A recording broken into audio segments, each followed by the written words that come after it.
নমস্কার, শোনাচ্ছি সাহিত্যিক নিমাই ভট্টাচার্যর রাঙা বৌদি।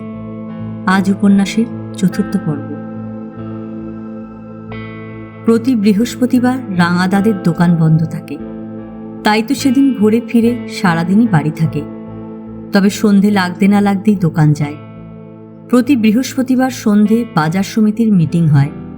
যথারীতি হরিপদদা এসে খাবার নিয়ে যায়। সেদিন ছিল বৃহস্পতিবার। কলেজ যাবার আগে আমি আর রাঙাদা প্রতিদিনের মতো খেতে বসেছি। খেতে খেতেই রাঙাদা রাঙা বৌদির দিকে তাকিয়ে বলল, ভাবছি রেল লাইনের ওপারের বাজারটা ঘুরে আসি, ওখানে অনেক রকমের মাছ আসে। রাঙা বৌদি বলল, যাও তো ভালোই হয়। আমি বলি, রোজই তো ভালো ভালো মাছ খাচ্ছি, আবার কেন এই রোদ্দুরে অত দূরের বাজারে যাবে? রাঙাদা বলল, আমি তো রিকশায় যাব। যাই হোক, আমি আর দেরি না করে কলেজ রওনা হই। ফিরে আসি 1:30 নাগাদ। রাঙাদা দরজা খুলে দেয়। সাইকেল নিয়ে ভিতরে ঢুকেই দেখি বারান্দার কোনায় দাঁড়িয়ে দিদি আর রাঙা বৌদি হাসছে। দিদিকে দেখেই আনন্দে খুশিতে আমি চিৎকার করে উঠি, দিদি! দিদিও নিজের খুশি চেপে রাখতে পারে না, বাচ্চাদের মতো চিৎকার করে ওঠে, পাপাই ভাইয়া! আমি সাইকেল রেখে লাফ দিয়ে বারান্দায় উঠতেই দিদি আমাকে জড়িয়ে ধরে। তারপর আমার মুখখানা নিজের মুখের পর রেখে বলে, মনে হচ্ছে তোকে কত যুগ পরে দেখছি। রাঙা বৌদি হাসতে হাসতে বলে, খুকি, পুরোধারী ভাইকে আর আদর করতে হবে না। দিদি আমাকে আদর করতে করতেই বলে, রাঙা বৌদি, রাঙাদা যেমন আমাকে দেখে পাগল হয়ে যায়, আমিও পাপাইকে দেখে সেই রকমই পাগল হই। যাই হোক, কলেজের জামা প্যান্ট ছেড়ে পায়জামা পরি। বাথরুমে যাই হাত মুখ ধুতে। তারপর খাবার ঘরে ঢুকেই দেখি 4 জনের একসঙ্গে খাবার ব্যবস্থা হয়েছে। একটু হেসে বলি, কি ব্যাপার রাঙা বৌদি, আজ যে তুমিও খেতে বসছো? ননদিনীর হুকুম তামিল না করলে আমার ঘাড়ে মাথা থাকবে। তাছাড়া তোমার দিদি যা মুখরা। দিদি কি তোমার চাইতেও বেশি মুখরা? যাই হোক, খেতে বসেই সব জানতে পারি। শনিবার দিদিদের স্কুলের প্রতিষ্ঠা দিবস বলে ছুটি। গতকাল স্কুলে গিয়ে জরুরি কাজ আছে বলে 2 দিনের ছুটি জোগাড় করেই দিদি ছোটদিকে ফোন করে, মিতু, শনিবার স্কুল বন্ধ, মানসীকে বলে কাল পরশু ছুটি নিয়েছি পাপাইকে দেখতে যাব বলে। কথাটা শেষ করতে না দিয়েই ছোটদি বলে, তুই কি কাল সকালের দিকেই ট্রেন ধরবি? হ্যাঁ, আমি এখনই রাঙাদার পাশের দোকানে ফোন করে খবর দিচ্ছি। এই কথা বলার জন্যই আমি তোকে ফোন করছি। তুই ফোন ছেড়ে দে, আমি এখনই রাঙাদাকে খবর দিচ্ছি। এইটুকু শুনেই আমি হেসে বলি, এখন বুঝতে পারছি স্রেফ খুকির জন্যই রাঙাদা রেল লাইনের ওপারের বাজারে গেল। খুকি কি রোজ রোজ আসে? তাই আমাকে খবরটা জানাওনি কেন? তোকে সারপ্রাইজ দেবে বলে তোর বৌদি বারণ করলো। এবার রাঙা বৌদির দিকে তাকিয়ে বলি, দাঁড়াও, তোমাকে মজা দেখাচ্ছি। ঠিক হ্যায়, আমিও জোয়ানা বার্কের মতো লড়ে যাব। দিদির কল্যাণে বেশ ভুরিভোজি হলো। খাওয়া দাওয়ার পর দিদি বেশ কিছুক্ষণ রাঙাদার সঙ্গে কথাবার্তা বলে। তারপর এলো আমার ঘরে। সেখানে দিদি, রাঙা বৌদি আর আমি কথা বলি। কথায় কথায় দিদি আমাকে বলে, তুই বলে কাল রাঙা বৌদির খুব সেবা করেছিস? আমি একটু হেসে বলি, কি করব, হোস্টেল সুপারকে তো তেল দিতেই হবে। রাঙা বৌদি সঙ্গে সঙ্গেই বলে, সে তো দিতেই হবে। দিদি আমার দিকে তাকিয়ে বলে, রাঙাদা রাঙা বৌদি তো তোর প্রশংসায় পঞ্চমুখ, ভালো ছেলের প্রশংসা করতেই হবে। রাঙা বৌদি আলতো করে আমার গালে একটা চড় মেরে বলে, কি আমার ভালো ছেলে? দিদি, দেখছিস আমাকে কি জঘন্য অত্যাচার সহ্য করে এই হোস্টেলে থাকতে হচ্ছে। দিদি শুধু হাসে। আবার নানা কথা হয়। দিদিকে জিজ্ঞেস করি, তুই কি রবিবার বিকেলে ফিরবি?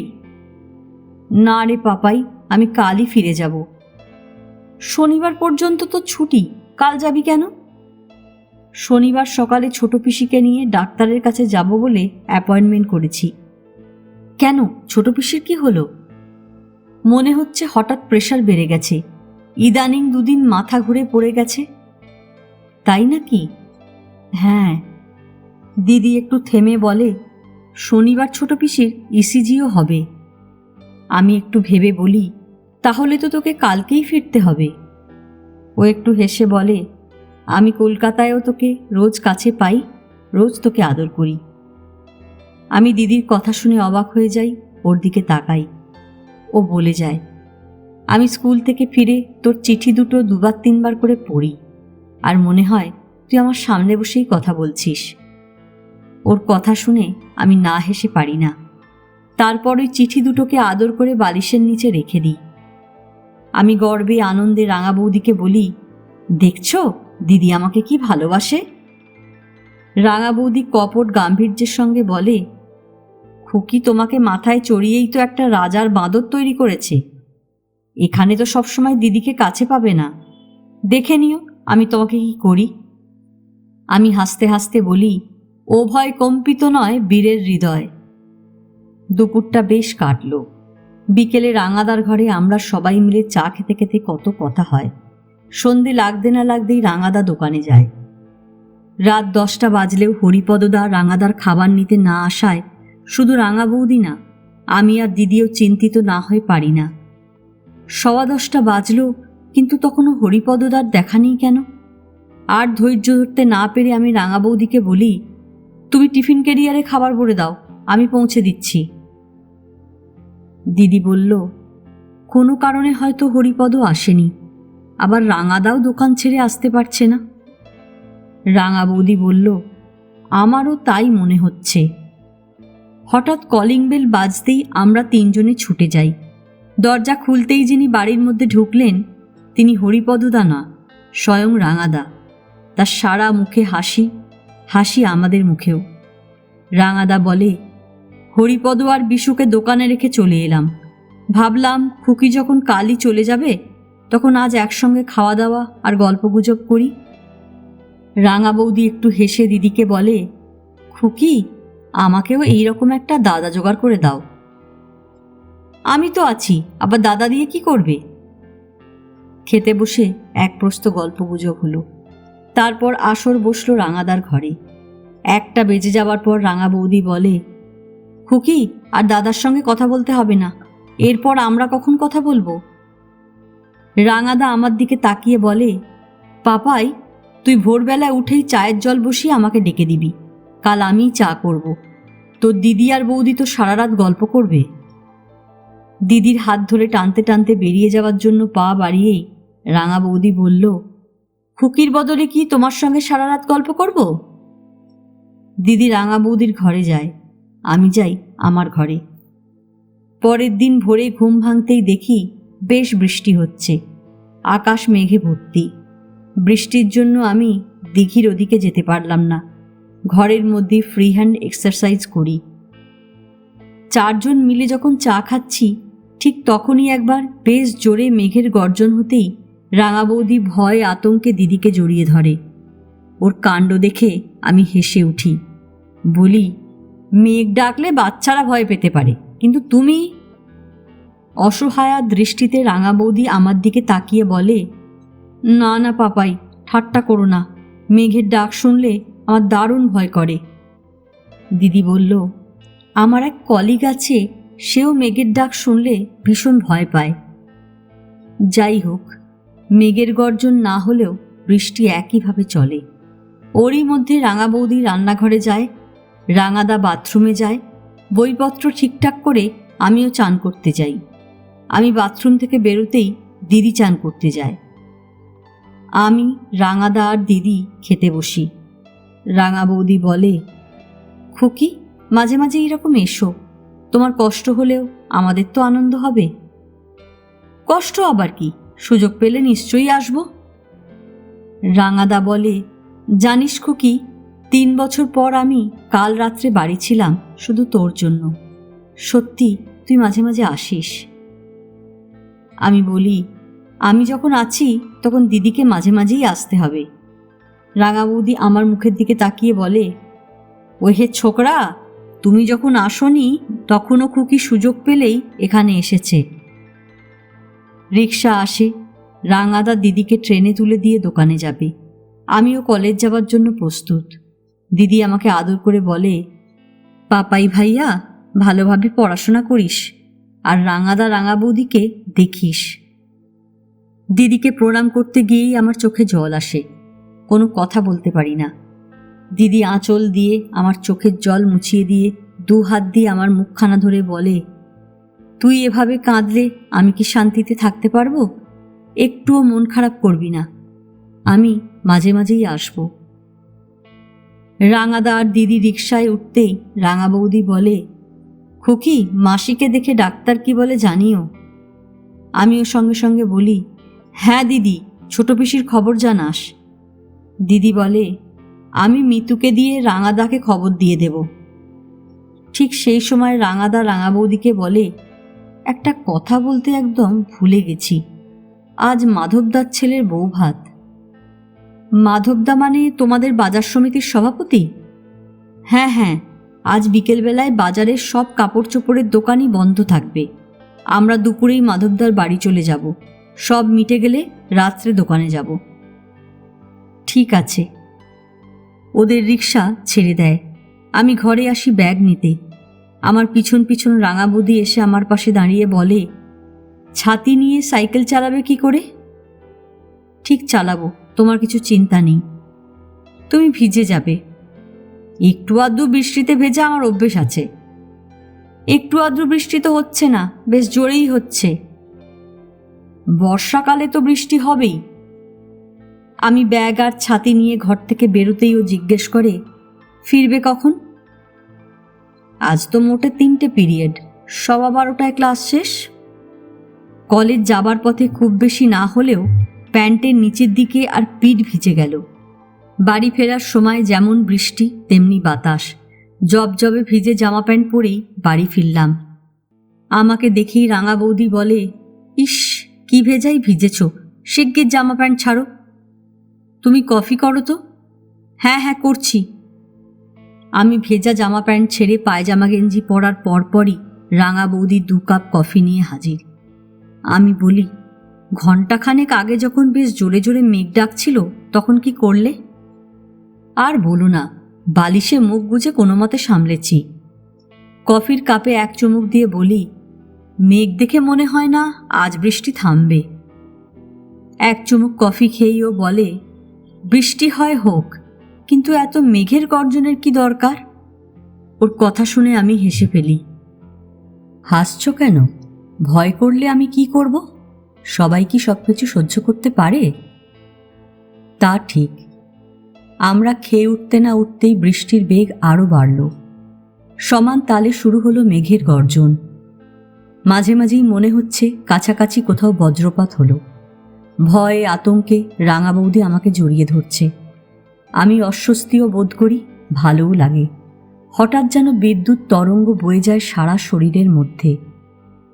বিকেলের দিকে বৃষ্টির বেগ কমে আসে, শোনা যায় না মেঘের গর্জন। রাঙা বৌদি বলে, এই ফাঁকে আমি রাত্রিরের রান্না সেরে রাখি। আজ আর বিশেষ কিছু রাঁধতে হবে না। তাছাড়া এত ব্যস্ত হচ্ছ কেন? ও একবার জানলা দিয়ে আকাশের অবস্থা দেখে নিয়েই বলে, পাপাই, শুধু আলুর দম দিয়ে পরোটা খেতে পারবে? কেন পারবো না? তাহলে ঠিক খাবার আগেই পরোটা করব। আলুর দম তো করাই আছে। হ্যাঁ, তাই করো। সন্ধ্যের মুখে বৃষ্টি আরও কমতেই রাঙা বৌদির মুখে হাসি ফুটে ওঠে। বলে, তুমি ঘরে থাকো, আমি রান্নাঘরে একটু কাজ সেরে আসি। হ্যাঁ, যাও। আমি ঘরে বসে পলিটিক্যাল সায়েন্সের নোটের উপর দিয়ে চোখ বুলিয়ে নিই। প্রায় আধ ঘন্টা পরে একটা ট্রে হাতে গজেন্দ্র গমনে ঘরে ঢুকে রাঙা বৌদি বলে, এসো, মুড়ি আর বেগুনি খাই। আমি বাটি থেকে 1 মুঠ মুড়ি তুলেই বলি, এমন বর্ষায় এর চাইতে ভালো খাবার হয় না। যাই বলো, বৃষ্টি বাদলের দিনে আর শীতেই গরম গরম তেলে ভাজা খেতে বেশি ভালো লাগে। হ্যাঁ। মুড়ি বেগুনি খাওয়া শেষ হবার একটু আগে রাঙা বৌদি বলে, তুমি কফি খেয়ে পড়াশোনা করবে। আর আমি আমার ঘরে বসে আজকের কাগজটা ভালো করে পড়ব। কফি খেয়ে আমি পড়তে বসি। রাঙা বৌদি চলে যায় ওর ঘরে। 9:15 নাগাদ রাঙা বৌদি আমার ঘরের দরজায় দাঁড়িয়ে বলে, পাপাই, তুমি আর কতক্ষণ পড়বে? আর 10-15 মিনিট। তাহলে আমি পরোটা করতে যাই? হ্যাঁ, যাও। আমরা খেতে বসার আগেই আবার বেশ জোরে বৃষ্টি শুরু হলো, সেই সঙ্গে মেঘের গর্জন।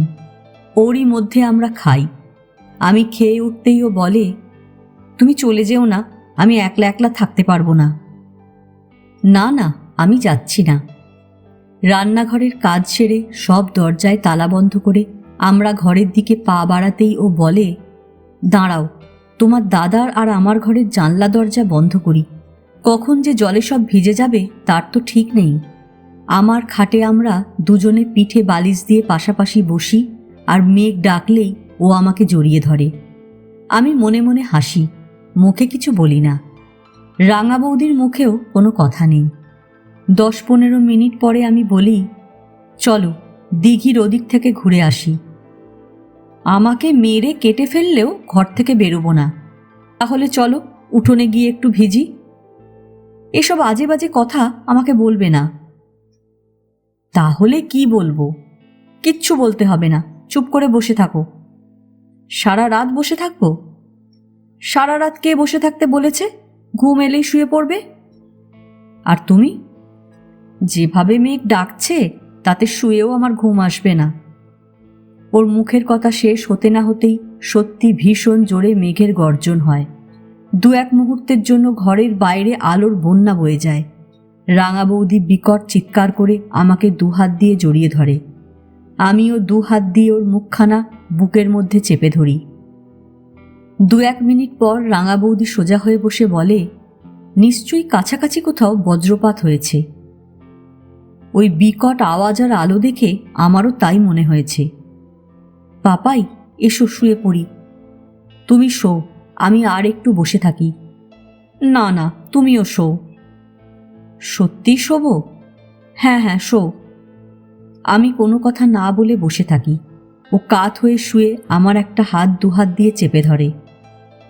টুকটাক মেঘের গর্জন চলতে চলতেই আবার বিকট জোরে মেঘের গর্জন হতেই রাঙা বৌদি ভয়ে প্রায় আর্তনাদ করে ওঠে, পাপাই। আমি মুহূর্তের মধ্যে শুয়ে পড়েই 2 হাত দিয়ে ওকে বুকের মধ্যে টেনে নিই। 2-1 মিনিট পরে আবার আমরা বন্ধন মুক্ত হয়ে পাশাপাশি শুয়ে থাকি। এইভাবে আরও ঘণ্টাখানেক চলার পর মেঘের গর্জন একেবারেই বন্ধ হয়ে গেল, কিন্তু শুরু হলো মুষলধারে বৃষ্টি। আমি মনে মনে কত কি ভাবি, কত প্রশ্ন আসে মনে, কিন্তু রাঙা বৌদিকে কিছু বলতে দ্বিধা হয়, লজ্জা করে। মিনিট 15 পরও বলে, পাপাই, ঘুমিয়েছ? না। তাহলে যে কথা বলছো না? এমনি। একটু পরই ও জিজ্ঞেস করে, কিছু ভাবছো? হ্যাঁ। কি ভাবছো? তোমার কথা। আমার কথা? হ্যাঁ, তোমার কথা, আমার কথাও। আমার কথা কি ভাবছো? অনেক কিছু। ও বোধহয় আপন মনে একটু হাসে, বলে, অনেক কিছু মানে? এবার আমি কাত হয়ে শুয়ে বলি, সত্যি বলবো কি ভাবছি? হ্যাঁ হ্যাঁ, বলো। তুমি রাগ করবে না? আমাকে খারাপ ভাববে না?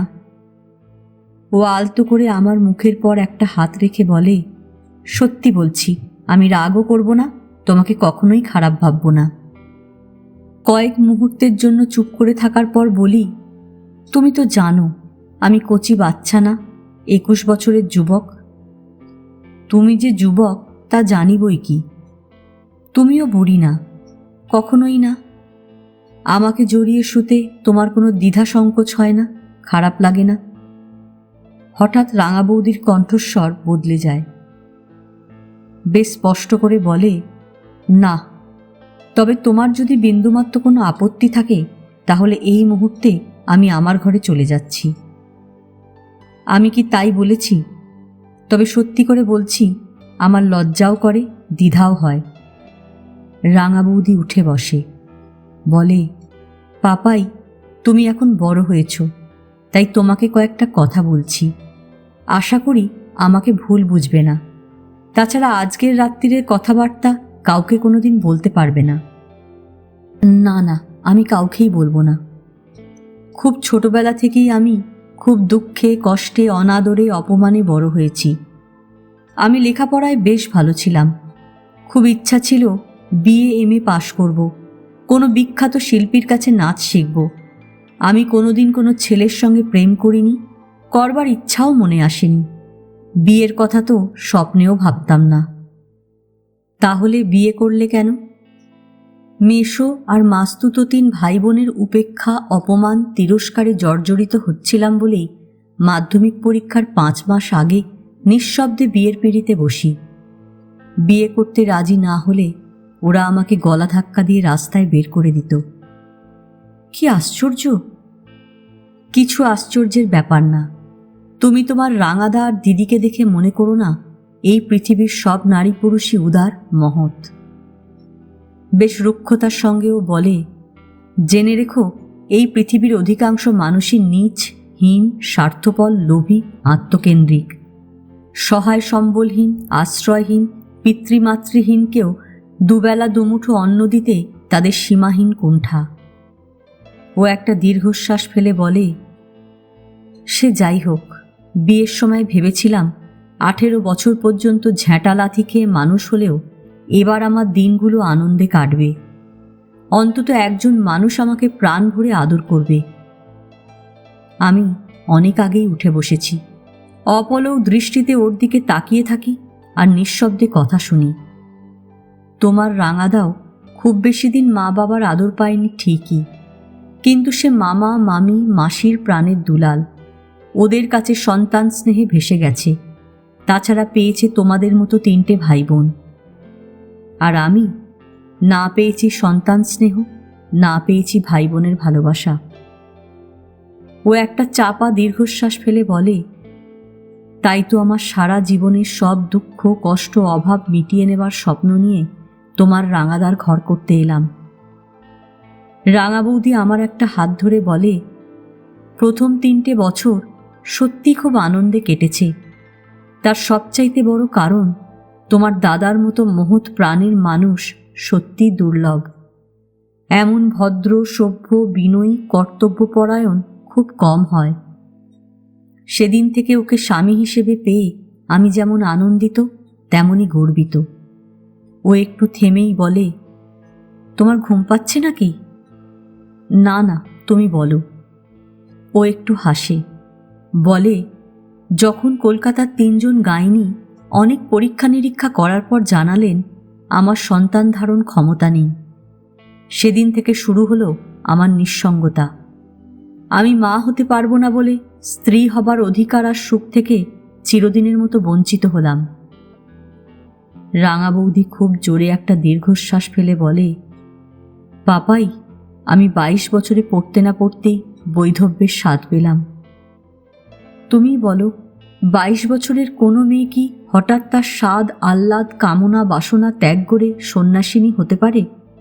শুধু শাঁকা সিঁদুর মুছে দিলেই অল্প বয়সী বিধবাদের দেহ মন থেকে সব কামনা বিদায় নিতে পারে না বলেই তো বিদ্যাসাগর বিধবা বিবাহের দাবি জানান, তাই না? শুনে আমার মাথা ঘুরে যায়। কি করব কি বলবো ভেবে পাই না। মনে হয় যেন বাক শক্তি হারিয়েছি। ও হঠাৎ ঝরঝর করে কাঁদতে কাঁদতে আমার 2টো হাত ধরে বলে, পাপাই, আমি বছরের পর বছর একলা একলা রাত কাটাতে কাটাতে পাগল হয়ে গেছি। একটু আদর পাবার জন্য সারা রাত জ্বলে পুড়ে ছটফট করে মরেছি। তাই তো তোমাকে কাছে পেয়ে আমি কাঙালের মতো ছুটে এসেছি। রাঙা বৌদি আমার বুকের পর মুখখানা রেখে কাঁদতে কাঁদতেই বলে, আমাকে তুমি ক্ষমা করো পাপাই, ঘেন্না করে আমাকে দূরে ঠেলে দিও না। 2 হাত দিয়ে ওর মুখখানা ধরে আমি বলি, আমি মুনি ঋষিও না, পাথরও না, আমি কোনোদিনই তোমাকে দূরে সরিয়ে দিতে পারবো না। সেই অভাবনীয় দুর্যোগের রাত্রে আনন্দে খুশিতে ঝলমল করে ওঠে দুঃখিনী বঞ্চিতা রাঙা বৌদি। ভোরবেলায় উঠে দেখি মেঘ বৃষ্টি তো দূরের কথা, সূর্যের আলো ছড়িয়ে পড়েছে ঘরে বাইরে সর্বত্র। আর দেখি রাঙা বৌদির সারা মুখে হাসি। হাসছ কেন? ফাঁসির আসামি যদি বেকসুর খালাস হয়ে যায় তাহলে সে হাসবে না? পরের দিন 11:15 থেকে 3টে পর্যন্ত ক্লাস ছিল বলে খেয়ে দেই কলেজে গেলাম। বাড়ি ফিরলাম 3:30 নাগাদ। বাড়িতে ঢুকেই রাঙা বৌদিকে জিজ্ঞেস করলাম, কি করছিলে? বারান্দায় পা দিয়েই ও বলে, চণ্ডীচরণ বন্দ্যোপাধ্যায় লেখা বিদ্যাসাগরের জীবনী পড়ছিলাম। রাঙাদার ঘরের সামনে দাঁড়াতেই ও জিজ্ঞেস করে, তোর আজ 3টে পর্যন্ত ক্লাস ছিল? হ্যাঁ। যা, হাত মুখ ধুয়ে কিছু খেয়ে নে। না রাঙাদা, এখন কিছু খাবো না। আমি আমার ঘরে আসি, রাঙা বৌদিও আসে পিছন পিছন। পাপাই, এখন কিছুই খাবে না? খিদে লাগলে তো খাবো, একটু পরেই তো চা খাবো। গায়ের জামা খুলে রেখেই ওকে বলি, মাসখানেক আগে তুমি কথায় কথায় বিদ্যাসাগরের এই জীবনীর কথা বলছিলে না? হ্যাঁ। তাহলে আবার পড়ছো কেন? বিদ্যাসাগরের জীবনী আমি 1000বার পড়তে পারি। কেন? রাঙা বৌদি একটু হেসে বলে, সবার আগে বিদ্যাসাগর, তারপরে বিবেকানন্দ আর শরৎ চাটুর্যেই এ দেশের মেয়েদের দুঃখ কষ্ট বুঝতে পেরেছেন। মেয়েদের জন্য এই 3জন যা করেছেন, পরবর্তীকালে অন্য 3000 বিখ্যাত মানুষও তা করতে পারেননি। আমি শরৎচন্দ্রের প্রায় সব উপন্যাস পড়লেও বিদ্যাসাগর আর বিবেকানন্দের বিষয়ে বিশেষ কিছুই পড়িনি, তাই চুপ করে থাকি। ও আমার দিকে সোজাসুজি তাকিয়ে বলে, পাপাই, তুমি কি জানো নিছক সম্পত্তির লোভে সদ্য বিধবাদের জোর করে স্বামীর চিতায় পুড়িয়ে মারা হতো? তাই নাকি? আজ্ঞে হ্যাঁ। ও একটু মুচকি হেসে বলে, তোমরা পুরুষরা চিরকাল মেয়েদের উপর অত্যাচার করে আসছো। পুরুষরা যে কি ধাতু দিয়ে গড়া তা আমি ভেবে পাই না। আমিও একটু হাসি, বলি, বিদ্যাসাগর, বিবেকানন্দ, শরৎচন্দ্রও তো পুরুষ ছিলেন। ওরা ছিলেন ক্ষণজন্মা পুরুষ। ওদের সঙ্গে সমাজের লক্ষ কোটি অন্য পুরুষদের এক আসনে বসিও না। বিদ্যাসাগর, বিবেকানন্দ পতিতাদেরও মা বলতেন, আর শরৎচন্দ্র দরদ ভালোবাসায় তাদের আপনজন করে নেন। ওদের সঙ্গে কি রাম শ্যাম যদুমধুর তুলনা হয়? আমি হাত মুখ ধোয়ার জন্য বাথরুমের দিকে পা বাড়িয়েই বলি, মালতীদি লাইব্রেরি থেকে বই এনে দিয়েই তোমাকে এত পুরুষ বিদ্বেষী করে দিয়েছে। তা তো বটেই। আমি বাথরুম থেকে ঘুরে আসতেই রাঙা বৌদি বলে, তুমি তো জানো না মালতী কেন শ্বশুরবাড়ি থেকে বাপের বাড়িতে ফিরে এসেছে। যে হতভাগা ওকে বিয়ে করেছিল সে আরও একটা বিয়ে করেছে স্রেফ শ্বশুরের সম্পত্তির লোভে। মালতীদির স্বামী আরও একটা বিয়ে করেছে? শুধু বিয়ে করেনি, তাকে সসম্মানে নিজেদের বাড়িতে এনেছে। মালতীদির শ্বশুর শাশুড়ি তা মেনে নিলেন? নেবেন না? ওই মেয়েটি যে অঢেল সম্পত্তির মালিক।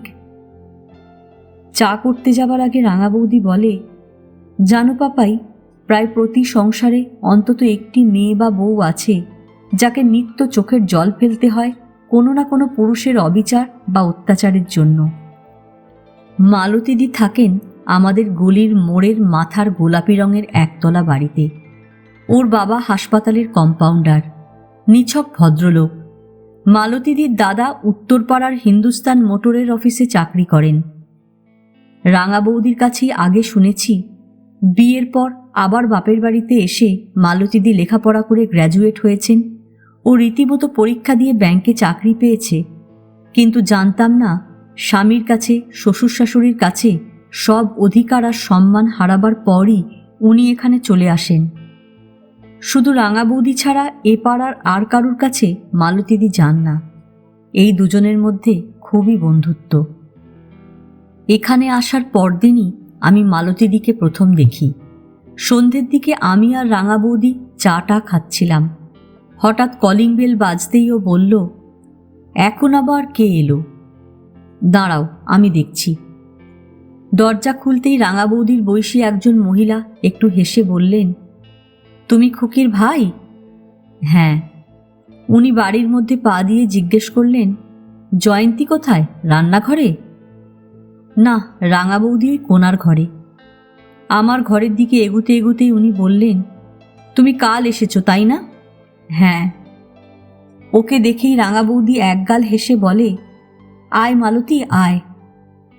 মালতীদি ওর পাশে বসতেই রাঙা বৌদি আমাকে বলে, বুঝলে পাপাই, তোমার দিদি ছাড়া মালতী হচ্ছে আমার একমাত্র বন্ধু। এবারও মালতীদিকে বলে, নে মুড়ি খা। না রে, কিছু খাবো না। অফিস থেকে আসছিস, কিছু খাবি না কেন? মালতীদি একটু হেসে বলে, আমাদের ব্রাঞ্চের শিলাদির বিয়ের 25 বছর আজ পূর্ণ হচ্ছে বলে সবাইকেই অনেক কিছু খাইয়েছেন। রাত্রে খাবো কিনা তাই সন্দেহ। চা খাবি তো? তা খেতে পারি, আমি এখনই করে দিচ্ছি। ব্যস্ত হচ্ছিস কেন? আগে তুই খেয়ে নে। মালতীদিকে দেখতে নেহাতি সাধারণ, রং চাপা, কিন্তু দুটো চোখ বেশ উজ্জ্বল আর বড় বড়। ওই দুটো চোখ আর লম্বা বিনুনিটাই ওকে যেন আকর্ষণীয় করেছে। তবে ওর ব্যক্তিত্বই আমার সবচাইতে ভালো লাগে। সেই প্রথম দিনই মালতীদি আমাকে বলেন, খুকি আমার বন্ধু, সুতরাং তুমিও আমার ছোট ভাই। আমার কিন্তু আর কোনো ছোট ভাই নেই। শুনে আমি খুশির হাসি হাসি। মাঝে মাঝে এই দিদিকেও একটু দেখে এসো। হ্যাঁ, আসবো। ঠিক তো? আমি কিছু বলার আগেই রাঙা বৌদি বলে, হ্যাঁ হ্যাঁ যাবে, তোর অত করে বলতে হবে না। এর 5-7 দিন পর আমি মালতীদির বাড়ি প্রথম যাই। অত্যন্ত সাধারণ মধ্যবিত্তের বাড়ি হলেও অত্যন্ত ছিমছাম পরিচ্ছন্ন। মালতীদির ঘরে পা দিয়েই মনে হলো এ ঘরে যিনি থাকেন তার রুচিবোধও আছে, পড়াশোনারও অভ্যাস আছে। শতখানেক বই ভর্তি একটা বুক সেলফ। বাংলা সাহিত্যের অনেক খ্যাতনামা লেখকের অতি খ্যাত বেশ কিছু উপন্যাস ছাড়া শুধু শরৎ গ্রন্থাবলী আছে। আর আছে আর্নেস্ট হেমিংওয়ে ও গ্রাহাম গ্রিনের 5-6টি উপন্যাস। তক্তাপোষের ওপর শান্তিনিকেতনের সুন্দর বেড কভার দেওয়া বিছানা। ঘরের এক পাশে শান্তিনিকেতন শ্রীনিকেতনের 2টি মোড়া। খাটের এক পাশে একটা লাইট স্ট্যান্ড। বুঝলে পাপাই, এই ঘরখানি হচ্ছে আমার একমাত্র নিজস্ব জগৎ। সংসারের কাজে সকাল সন্ধে মাকে একটু সাহায্য করা ছাড়া আমি এই ঘরের মধ্যেই থাকি। কোথাও বেড়াতে যান না? বাইরে বেড়াতে যাবার কথা বলছো? হ্যাঁ। না, আমি কোথাও বেড়াতে যাই না। কেন? বেড়াতে যাবার জন্য তো ব্যাংক থেকে টাকা দেয়। হ্যাঁ দেয়, কিন্তু একলা যেতে ইচ্ছে করে না। মালতীদির সিঁথিতে সিঁদুর থাকে না বলে তখন আমি ভাবতেই পারিনি উনি বিবাহিতা। আমি আবার প্রশ্ন করি, এই শহরে আপনার যেসব বন্ধু আছে তাদের কাছে যান? উনি একটু হেসে বলেন, একসঙ্গে পড়াশোনা করলেই কি বন্ধু হওয়া যায়? বিনা স্বার্থে যে ভালোবাসে, যার চিন্তাভাবনার সঙ্গে মিল থাকে, শুধু সে বন্ধু হয়। তোমার রাঙা বৌদি ছাড়া আমার আর কোনো বন্ধু নেই। শুনে আমি একটু হাসি। তোমার দিদির সঙ্গেও আমার যথেষ্ট বন্ধুত্ব। আমি ওকে ভালোবাসি, পছন্দ করি, সেও আমাকে খুব ভালোবাসে। তোমার দিদির কথাবার্তা আমার খুবই ভালো লাগে। আস্তে আস্তে আমি খেয়াল করলাম দিদির মতো মালতীদিরও কোনো ব্যাপারে বাহুল্য নেই। আচার ব্যবহার, কথাবার্তা, পোশাক পরিচ্ছদ সব ব্যাপারেই রুচিসম্মত, সংযম ও বাহুল্য বর্জিত। একটু মেলামেশা করলেই ওকে শ্রদ্ধা না করে উপায় নেই। সবচাইতে বিস্ময়ের কথা, আলাপ পরিচয়ের পর মালতীদির থেকে বেশি দূরেও থাকা যায় না, আবার খুব ঘনিষ্ঠও হওয়া যায় না। যাই হোক, সেদিন রাঙা বৌদি শুধু 3 কাপ চা না, একটা প্লেটে 2টো সিঙাড়াও নিয়ে এলেন। রাঙাদার হাতে সিঙাড়ার প্লেট তুলে দিতেই ও জিজ্ঞেস করে, পাপাইকে দেবে না? সন্ধ্যের পর পাপাই, আমি আর মালতী একসঙ্গে খাবো, তুমি খেয়ে নাও।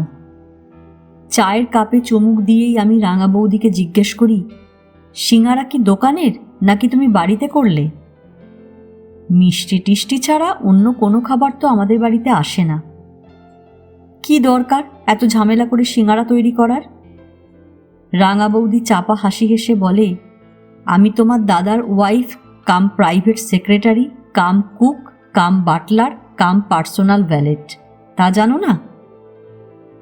রাঙাদা মুখ নিচু করে চাপা হাসি হাসে, মুখে কিছু বলে না। আমাকে হাসতে দেখেই রাঙা বৌদি বলে, হাসছ কি? এর জন্যে দায়ী তোমার মা আর ছোট পিসি, কেন? ওরা এমন আদর দিয়ে তোমার দাদাকে মানুষ করেছেন যে দোকানের খাবার খেলেই ওর শরীর খারাপ হয়। ও মুহূর্তের জন্য থেমে একটু হেসে বলে, তাই তো ওদের আদুরে নাড়ুগোপালের জন্য সবকিছুই বাড়িতে তৈরি করি। রাঙাদার হাসি আর থামে না। রাঙাদা দোকানে বেরিয়ে যাবার পর আমি রাঙা বৌদিকে জিজ্ঞেস করি, তুমি এত রান্না বান্না খাবার দাবার তৈরি করা শিখলে কবে? মেসোমশাইয়ের কৃপায় ক্লাস 7-এ পড়ার সময় থেকেই আমাকে টুকটাক রান্নাবান্না করতে হতো। সে কি? হ্যাঁ পাপাই, ঠিকই বলছি। জয়ন্তীকে দৌড়ে এঘর থেকে ও ঘরে যেতে দেখি শ্রীধরবাবু স্ত্রীকে বলেন, তোমার বঞ্জি আর কচি বাচ্চা নেই, বেশ ধীরিঙ্গে হয়েছে, সকালে না হোক সন্ধ্যের দিকে তো একটু রান্নাবান্না করতে পারে, এরপর আর কবে শিখবে? সবিতা দেবী জানেন পতিদেবতার কথাই এ সংসারের শেষ কথা। তাছাড়া ওরই অর্থে বঞ্জিকে খাওয়াচ্ছেন পড়াচ্ছেন, সুতরাং সঙ্গে সঙ্গে হাঁক দেন, এই জয়ী এদিকে আয়। পড়তে বসার উদ্যোগ ফেলে জয়ন্তী স্বয়ং নাদির শার সামনে মাসির কাছে হাজির হয়। চল রান্নাঘরে, দিন দিন তো বড় হচ্ছিস, রান্নাবান্না করা শিখতে হবে না? রাঙা বৌদি একটা চাপা দীর্ঘশ্বাস ফেলে বলে, সেই শুরু। 8 ক্লাসের অ্যানুয়াল পরীক্ষা যেদিন শেষ হলো সেদিন থেকে রোজই আমাকে রাত্রিরের রান্না করতে হতো। পারতে মাঝে মাঝেই গণ্ডগোল করতাম, কোনোদিন কোনোটায় নুন কম বেশি হতো, কোনোদিন কোনো রান্নায় হলুদ বেশি দিয়ে ফেলতাম। সেজন্য মেসোমশাই আমাকে যথেষ্ট পুরস্কারও দিতেন। পুরস্কার দিতেন? হ্যাঁ হ্যাঁ, পুরস্কার। বিনুনি ধরে টেনে ফেলে দিতেন মাটিতে, তারপর কয়েকটা চত্থাপ্পড় দিত মাসির ছেলে মেয়েরা। মাসি মেশো ওদের কিছু বলতেন না? মাসি বলবে সে সাহস থাকলে তো। আর মেসোমশাই তো ওদের প্রধান ও একমাত্র উৎসাহদাতা ছিলেন। চমৎকার। বুঝলে তো আমি কবে কিভাবে রান্না করতে শিখি? ও মুহূর্তের জন্য থেমে বলে, নেহাত মেয়ে বলে সব অত্যাচার সহ্য করে ওখানে থেকেছি। ছেলে হলে আমি 8-10 বছর বয়সেই মাসির বাড়ি ছেড়ে কোনো চায়ের দোকানে কাপ ডিশ ধোবার কাজ করে পেট চালাতাম। মেয়ে হয়ে জন্মালে কি কম যন্ত্রণা সহ্য করতে হয়? ও আমার দিকে তাকিয়ে বলে, তোমরা পুরুষরা কোনোদিন মেয়েদের দুঃখ কষ্ট বুঝবে না। রাঙা বৌদি বাথরুম থেকে গা টা ধুয়ে বেরিয়ে কাপড় চোপড় পরেই আমাকে বলল মালতী দিকে ডেকে আনতে। তারপর আমরা 3 জনে চা সিঙ্গারা খেতে খেতে নানা কথাবার্তা বলি। পরের দিন রবিবার, আমার কলেজ নেই, মালতীদিরও ব্যাংক বন্ধ, তাই তো প্রায় 9:30 পর্যন্ত গল্পগুজব করে মালতীদি চলে গেল। তারপরও আমরা দুজনে বেশ কিছুক্ষণ কথা বলি। আমি খেয়ে উঠতেই রাঙা বৌদি বলে, তুমি শুতে যাও, আমি সব কিছু সেরে আসছি। তোমার ভয় করবে না তো? না না, ভয় করবে না, তুমি যাও। আমি ঘরে এসেই শুতে গেলাম না, জানলার ধারে দাঁড়িয়ে দিঘির দিকে চেয়ে থাকি, নানা কথা ভাবি। হঠাৎ রাঙা বৌদি আমার পাশে এসে কাঁধে একটা হাত রেখে বলে, কি দেখছো, কি ভাবছো? আমি ঘাড় ঘুরিয়ে ওর দিকে তাকিয়ে একটু হেসে বলি, ভাবছি তোমার কথা, আমার কথা, কাল রাত্রিরের কথা। ও মাথা নাড়তে নাড়তে বলে, অত বেশি ভাববে না, বেশি ভাবলে কি লেখাপড়া কাজকর্ম দায় দায়িত্ব ঠিকভাবে করা যায়? তাছাড়া কাল রাত্রিরে এমন কোনো কেলেঙ্কারি ঘটেনি যে এত ভাবতে হবে। একটু পরেই বলি, চলো শুই, বড্ড ঘুম পেয়েছে। ঘুমের আর কি দোষ, উঠেছ তো সেই 4:30 পৌনে 5টায়। শুতে শুতেই বলি, কি করব, অনেক দিনের অভ্যাস। ও আমার পাশে শুয়েই বলে, আমি তোমার মাথায় মুখে হাত দিয়ে দিচ্ছি, চট করে ঘুমিয়ে পড়ো। সত্যি আমি কয়েক মিনিটের মধ্যেই ঘুমিয়ে পড়ি। বাথরুম যাবার জন্য ঘুম ভাঙতেই দেখি রাঙা বৌদি পাশে নেই। হঠাৎ মনে হয় 5টা বেজে গেল নাকি। ঘড়ি দেখি, না 5টা না, 3:30 বাজে। বাথরুম থেকে এসেই আমি পাশের ঘরে গিয়ে প্রায় চোরের মতো নিঃশব্দে ওর পাশে শুয়ে পড়ি। ও সঙ্গে সঙ্গে চোখ মেলে বলে, কে পাপাই, চলে এলে কেন? তুমি চলে এসেছো বলেই চলে এলাম। এখন কটা বাজে? 3:30। ও আলতো করে আমার গায়ের ওপর একটা হাত রেখে বলে, আর কথা বলো না, ঘুমো। পরের দিন দুপুরে খেতে বসেই রাঙা বৌদি জিজ্ঞেস করে, কাল অত রাত্রে আমার কাছে এলে কেন? আমি কোনো মতে হাসি চেপে বলি, রাত্রিরের কথা নিয়ে অত ভাবতে নেই, অত ভাবলে লেখাপড়া কাজকর্মের ক্ষতি হবে। ও না হেসে পারে না, বলে, এর মধ্যেই গুরুমারা বিদ্যে শিখে ফেললে? তখন কিছু না বললেও সেদিন রাত্রিরে শোবার পর বললাম, ঘুম ভাঙার পর তোমাকে পাশে না দেখে থাকতে পারলাম না। তাই নাকি? সত্যি বলছি, খুব খালি খালি লাগছিল। ও একটু হেসে বলে, এক রাত্রিরেই নেশা ধরে গেল? নেশা টেশার কথা জানি না, অন্য কিছু না, শুধু তোমার কাছে শুতে ইচ্ছে করছিল বলেই তোমার কাছে গিয়েছিলাম। তুমি গিয়েছিলে বলে আমারও ভালো লেগেছিল, তবে আমি কখনোই চাই না আমার জন্য তোমার কোনো ক্ষতি হোক, বরং উল্টোটাই চাইব। তুমি কেন আমার ক্ষতি করবে? রাঙা বৌদি সোজাসুজি বলে, দেখো পাপাই, আমি বেশ অল্প বয়স থেকেই জানি আমার রূপ না হলেও দেহটা ছেলেদের আকর্ষণ করে। শুনলে অবাক হবে, আমার নিজের মাস্তুতো দাদা আমাকে যখন তখন গালাগালি দিত, চট থাপ্পড় মারত একটি কারণে। ও কেন এরকম করত? তার কারণ আমি ওকে গায়ে হাত দিতে দিতাম না। এ রাম রাম! রাম রাম করার কিছু নেই। মেয়েদের রূপ যৌবন যে অনেক পুরুষকেই পাগল করে তোলে তাতে তো কোনো সন্দেহ নেই। শুধু আমি না, প্রত্যেকটি মেয়ে এই কথা স্বীকার করবে। হ্যাঁ, তা স্বীকার করি, কারণ আমাদের কলোনিতেই এই রকম ঘটনা ঘটেছে। ঘটেছে বলো না, এইসব ঘটনা আগেও ঘটেছে, এখনও ঘটছে, ভবিষ্যতেও ঘটবে। ও না থেমেই বলে, তুমি কি জানো না, হেলেন অব ট্রয় বা ক্লিওপেট্রার জন্য শত সহস্র পুরুষকে মরতে হয়েছে? আমি চুপ।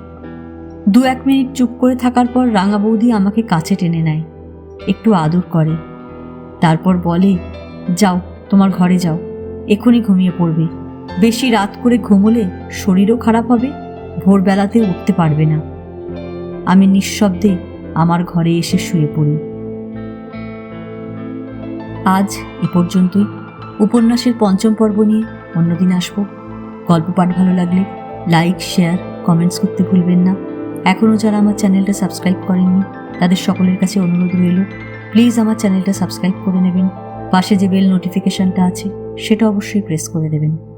আজকের মতন নমস্কার।